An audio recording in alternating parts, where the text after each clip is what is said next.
The check never arrived.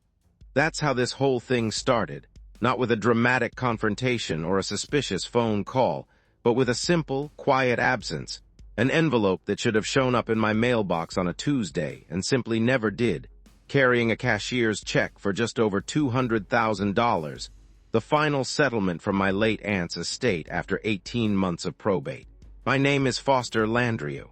I'm 44 years old, and 6 weeks before that check went missing, I'd started a new position as a postal inspector for the regional office covering the county where I live.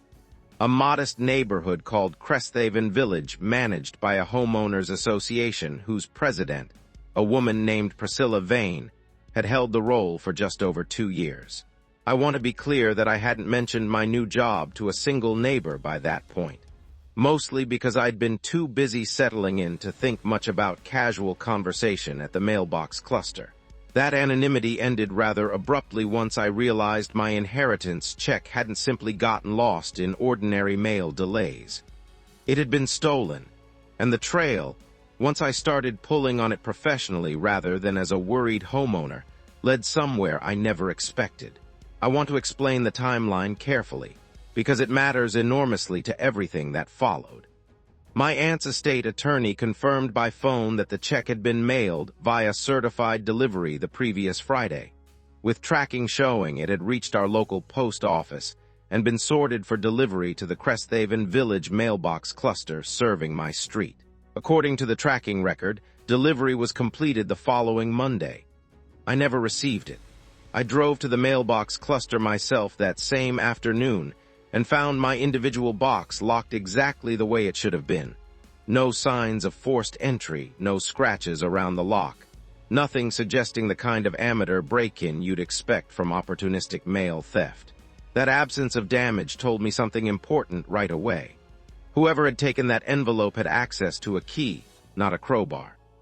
I called the Postal Inspection Office's regional evidence team the same day, using my own new position to expedite what would otherwise have been a considerably slower process for an ordinary homeowner reporting a missing piece of certified mail.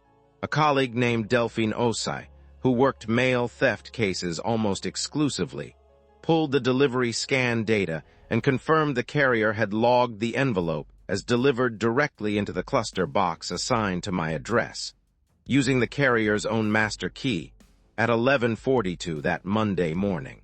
If it was scanned as delivered and your individual lock shows no damage, Delphine told me, then either someone had a duplicate key to your specific box or someone had access to the cluster's master lock covering the entire unit. I want to explain something about how these mailbox clusters typically work, because it matters to understanding exactly how narrow the list of possible explanations actually was. Each individual resident has their own small locked compartment, but the entire cluster unit itself, the outer housing containing all the individual boxes, is secured by a separate master lock, one that postal carriers use to access the whole unit for daily delivery, and one that, in developments like Cresthaven Village, homeowners associations sometimes maintain a spare key for, ostensibly for maintenance purposes. I contacted the property management office the following morning, reaching Priscilla Vane herself after a brief hold. "Mr. Landrieu," she said, once I'd explained the missing certified check, "I'm sorry to hear that, but our association doesn't have any involvement in mail delivery. You'd need to speak with the Postal Service directly about a delivery issue." "I already have," I said. "The Postal Service confirms the envelope was delivered into the cluster box. I'm asking whether the association maintains a spare master key to that cluster unit."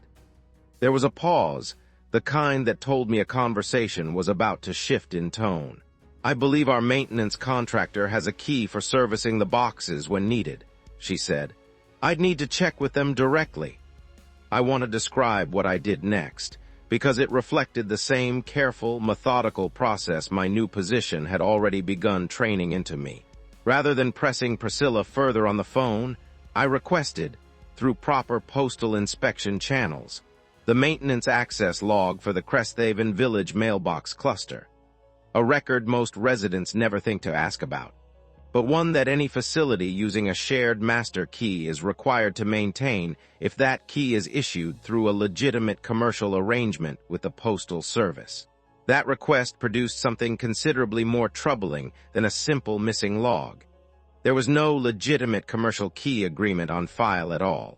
The master key the association's maintenance contractor possessed had never been properly registered or authorized through any postal service arrangement, meaning an outside party had been holding unauthorized access to residents' locked mail for an unknown period of time, entirely outside any process that would have required accountability or oversight.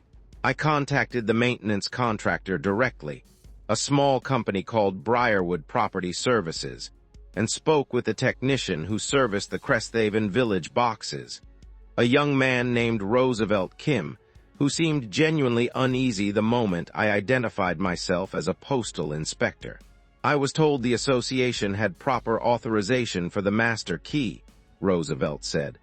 I've had it for about a year now, mostly for changing out damaged locks. I never once questioned where the authorization actually came from. Miss Vane's office just handed it to me during my first week on the contract. I want to explain what emerged once my formal inquiry expanded beyond my own individual case, because the missing inheritance check turned out to be far from an isolated incident.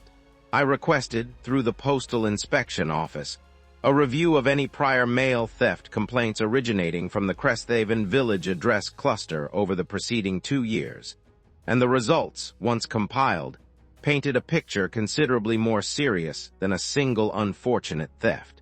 6 other residents had filed complaints regarding missing mail over that same period, ranging from missing tax refund checks to, in one case, a missing engagement ring shipped via insured mail. Every single one of these complaints had been quietly closed by the local post office at the time, categorized as likely delivery error rather than theft, largely because none of the affected residents had my own professional background or persistence in pushing the investigation further than a standard complaint typically receives. I want to be fair and note that my own colleagues at the Postal Service weren't at fault for how those earlier cases had been handled. Ordinary mail theft complaints, absent obvious physical evidence of forced entry, are genuinely difficult to substantiate, and most residents, understandably, don't have the standing or the technical knowledge to push an investigation into whether an HOA's maintenance contractor might be holding an unauthorized master key. I only had that advantage because 6 weeks into a brand new position, I happened to be the exact person this had finally happened to.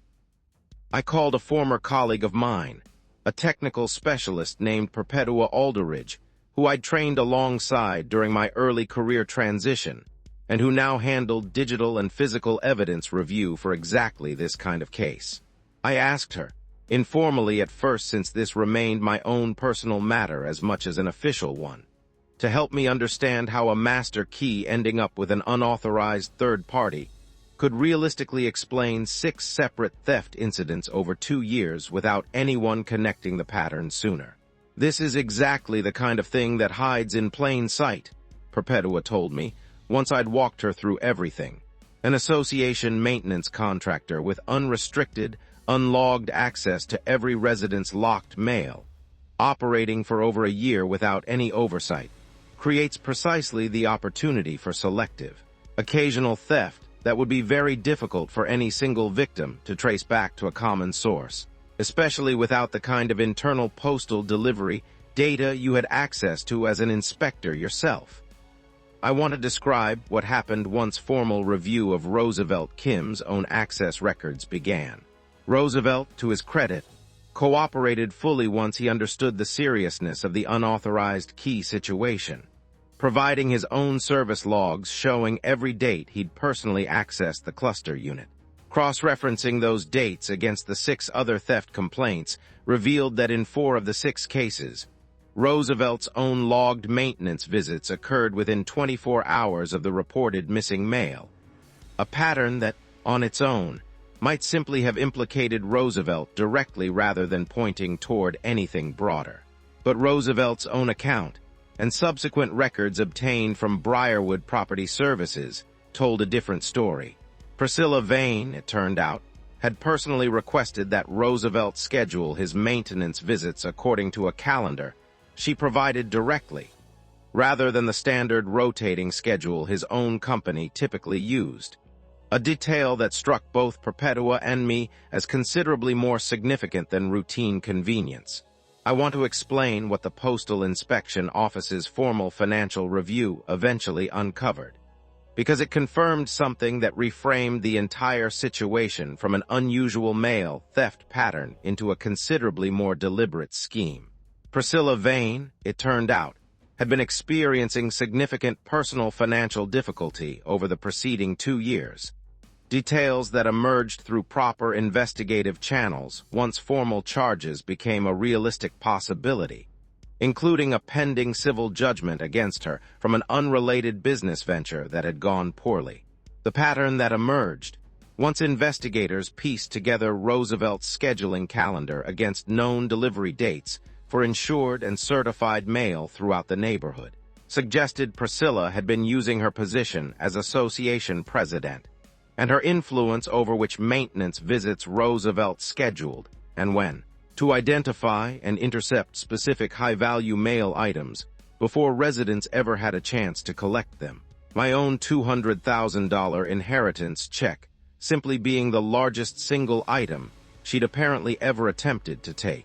I want to be clear that proving exactly how the physical theft occurred, whether Priscilla directed Roosevelt to remove items during his scheduled visits, or whether she'd obtained her own separate copy of the master key at some point during the arrangement, took considerably more investigative work than simply identifying the pattern itself.